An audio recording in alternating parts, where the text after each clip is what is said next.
اعوذ باللہ من الشیطان الرجیم بسم اللہ الرحمن الرحیم۔ قرات کے ضروری مسائل لے کر آج ہم کلپ نمبر 23 لے کر جو ہے وہ آپ کی خدمت میں حاضر ہیں۔ 22ویں کلپ میں آپ نے قرات کی تعریف سنی تھی کہ پڑھنا کسے کہتے ہیں، اور ابھی آپ جو ہے وہ قرات کے بارے میں مسائل سنیں گے نماز کے اندر۔ یاد رکھیں کہ یہ بڑی اہم گفتگو ہے، آپ سماعت کریں۔ قرات پڑھنے کو کہتے ہیں نا تو سورہ فاتحہ پوری پڑھنا، یعنی اس کی 7 آیتیں مستقل پڑھنا واجب ہے۔ واجب جب چھوٹ جائے تو یاد رکھیں سجدہ صاحب ہوتا ہے، ٹھیک؟ تو پوری سورہ فاتحہ کی 7 آیتیں مستقل پڑھنا کیا ہے؟ واجب ہے، کوئی آیت چھوٹنے نہ پائے۔ اور سورہ فاتحہ میں ایک آیت کیا بلکہ ایک لفظ بھی اگر آپ کا چھوٹ جائے تو آپ کا واجب جو ہو جائے گا وہ کیا ہو جائے گا؟ چھوٹ جائے گا۔ اسی طریقے سے دوسرا مسئلہ آپ یہ یاد رکھیں کہ سورہ فاتحہ پڑھنے میں اگر ایک لفظ بھی بھولے سے رہ جائے تو آپ کو جو ہے نا وہ سجدہ صاحب جو ہے وہ کرنا پڑے گا۔ یہ در مختار کے اندر یہ بات موجود ہے۔ تیسرا مسئلہ یہ یاد رکھیں آپ، الحمدللہ یہ جو سورہ فاتحہ ہے اس کے ساتھ سورت کا ملانا کیا ہے؟ واجب ہے۔ وَلَضَّالِّينَ، پھر آپ آگے کیا ملائیں گے؟ سورت ملائیں گے۔ کتنی ملائیں گے؟ یعنی ایک چھوٹی سورت یا پھر 3 جو ہے وہ چھوٹی آیات جو ہے یا ملائیں گے، یا ایک بڑی آیت جو ہے وہ جو ہے نا جو چھوٹی 3 آیتوں کے برابر ہو وہ آپ جو ہے وہ ملانا کیا ہے؟ واجب ہے۔ اسی طریقے سے یاد رکھیں کہ الحمدللہ آپ نے پوری تمام و کمال مکمل آپ نے جو ہے وہ پڑھنی کیا ہے؟ واجب ہے۔ اس کے ساتھ جو ہے وہ کسی دوسری صورت سے ایک بڑی آیت یا 3 چھوٹی آیتیں پڑھنا کیا ہے؟ واجب ہے۔ اسی طریقے سے آپ یاد رکھیں، یہ فتاوی رضویہ کے اندر یہ بات لکھی ہوئی ہے۔ اب آپ اس کا 5واں مسئلہ یاد رکھیں کہ فرض نماز کی پہلی 2 رکعتوں میں رکعتوں میں الحمد کے ساتھ سورت ملانا کیا ہے؟ واجب ہے۔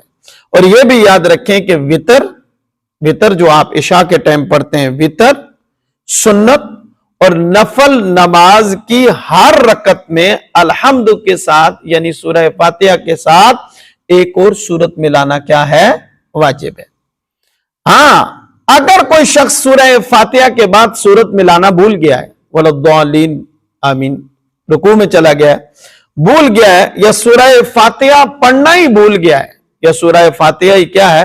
پڑھنا پوری کیا ہے؟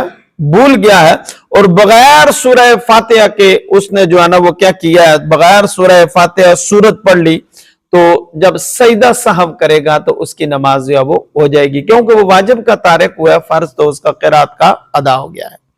اسی طریقے سے 8واں مسئلہ آپ قرات کے متعلق یہ بھی یاد رکھیں کہ الحمدللہ یعنی سورہ فاتحہ کو سورت سے پہلے پڑھنا واجب ہے۔ پہلے سورت شروع کر لی اور پھر فاتحہ پڑھی تب بھی واجب کے تارک ہوئے آپ۔